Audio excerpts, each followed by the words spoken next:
bedtime stories to lull you to sleep. This channel invites you to sleep with stories from around the world to help you fall asleep before bedtime. Please subscribe to our channel before you fall asleep. Good night. Grimm's Fairy Tales. The 7 Ravens. There was once a man who had 7 sons, but never a daughter, no matter how much he wished for one.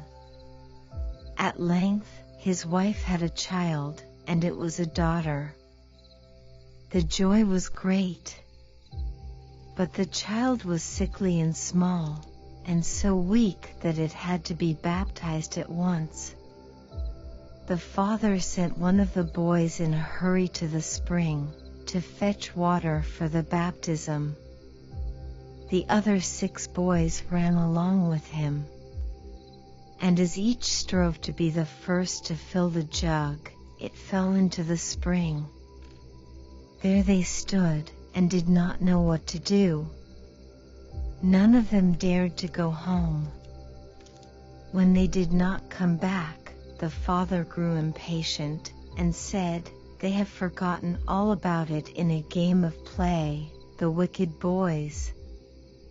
Soon he grew afraid lest the child should die without being baptized, and he cried out in anger, "I wish the boys were all turned into ravens." Hardly was the word spoken, before he heard a whirring of wings in the air above his head. He looked up and saw 7 coal-black ravens flying high and away.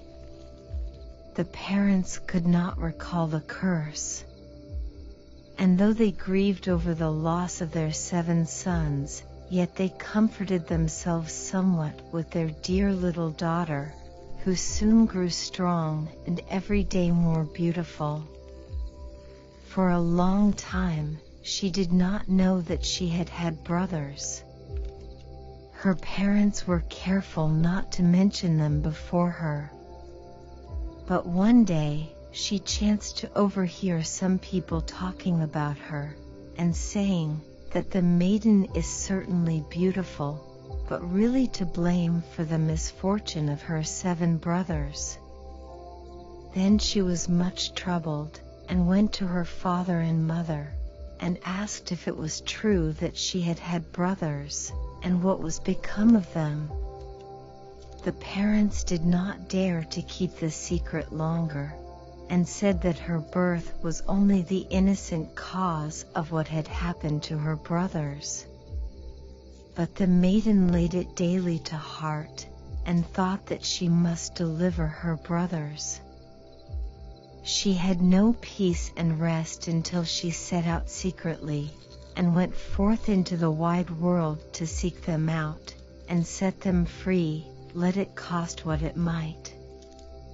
She took nothing with her but a little ring belonging to her parents as a keepsake, a loaf of bread against hunger, a little pitcher of water against thirst, and a little chair as a provision against weariness. And now she went continually onward, far, far, to the very end of the world. Then she came to the sun, but it was too hot and terrible, and devoured little children.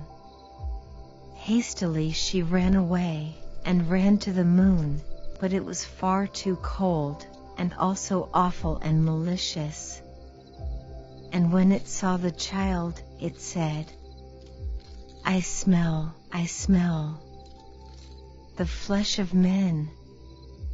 On this she ran swiftly away, and came to the stars, which were kind and good to her, and each of them sat on its own little chair. But the morning star arose, and gave her the drumstick of a chicken, and said, "If you have not that drumstick you cannot open the glass mountain, and in the glass mountain are your brothers." The maiden took the drumstick, wrapped it carefully in a cloth, and went onward again until she came to the glass mountain. The door was shut, and she thought she would take out the drumstick.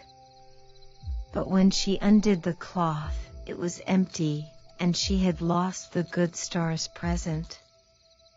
What was she now to do? She wished to rescue her brothers, and had no key to the glass mountain.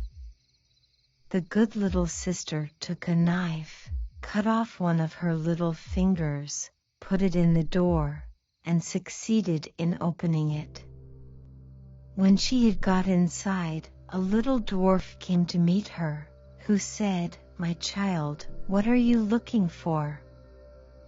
"I am looking for my brothers, the 7 ravens," she replied.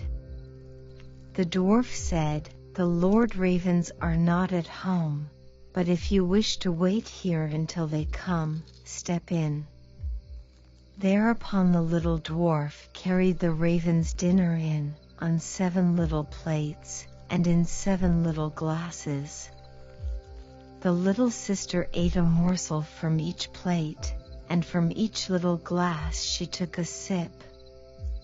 But in the last little glass she dropped the ring which she had brought away with her. Suddenly she heard a whirring of wings and a rushing through the air, and then the little dwarf said, "Now the Lord Ravens are flying home." 72 then they came, and wanted to eat and drink, and looked for their little plates and glasses. Then said one after the other, "Who has eaten something from my plate? Who has drunk out of my little glass?" It was a human mouth. And when the 7th came to the bottom of the glass, the ring rolled against his mouth. Then he looked at it, and saw that it was a ring belonging to his father and mother, and said, "God grant that our little sister may be here, and then we shall be free."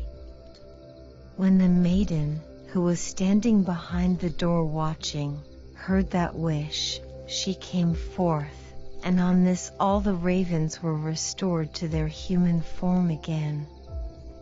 And they embraced and kissed each other, and went joyfully home.